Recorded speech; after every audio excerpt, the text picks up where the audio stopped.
Hello, all. Tony here. US equity markets continued their remarkable run on Friday with the S&P 500 and the Nasdaq hitting fresh record highs, fueled by strong earnings and enthusiasm for AI. This resilient performance came despite crude oil jumping almost 8% last week. That said, it did pull back from the intra-week high above $110 it struck after Iran sent a new proposal for peace talks on Friday.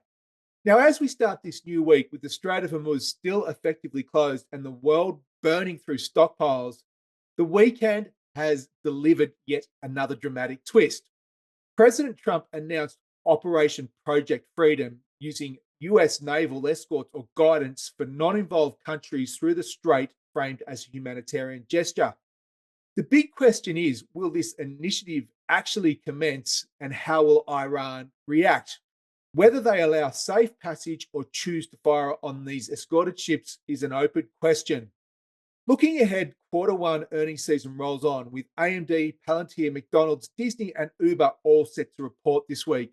On the economic front, the US labor market will be under the microscope with JOLTS job openings, ADP employment, and the main event, non farm payrolls, coming out on Friday. Let's take a look at the charts to see how they're lining up at the start of this new week. All right, so starting with the Nasdaq, what you can see here is this absolutely scintillating rally we saw from the March lows, which has taken the Nasdaq from around 22,841 up to 27,787. Now, we've been saying over the past few weeks that this rally would likely take out this double top we saw here around 26,200 and potential to get up to 27,500. Now, it's done that and done it a little bit easier than I expected and gone a little bit further than I thought in the short term. Now, what happens next is the question. Now, in the medium term, the longer term, I think there's definitely, as we've spoken about, the possibility that we see this rally extend up towards 30,000. That's about another 8% higher. And it would be looking something similar to the rally we saw here from the Liberation Day lows. It just kept going, pushing much further than everybody thought before this period of consolidation, which we saw in the late stages of 2025, in the earlier stages of 2026. So the medium term picture remains quite bullish for me. I do think there's more upside to go for the NASDAQ. In the short term, the market has just rallied so far. I can't be a buyer at these levels.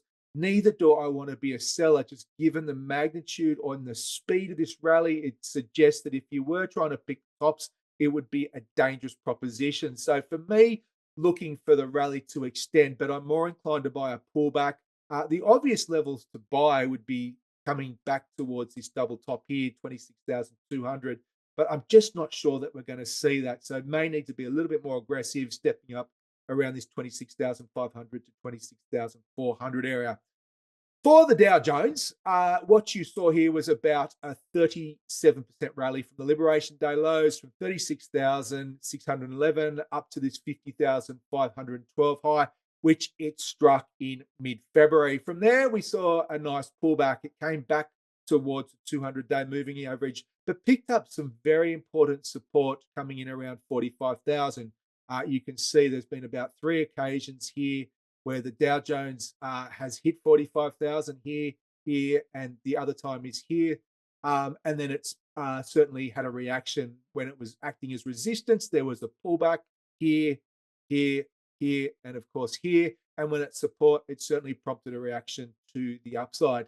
Now, where does the Dow Jones go from here? It's the only one of the 3 key US indices which hasn't made a record high. So in a relative sense, it is certainly weaker than the NASDAQ. But for me, the path of least resistance is that we break this 50,512 high. I'm not sure whether we need to do some more consolidation first, but it breaks this high is my base case and then heads up towards 52,000.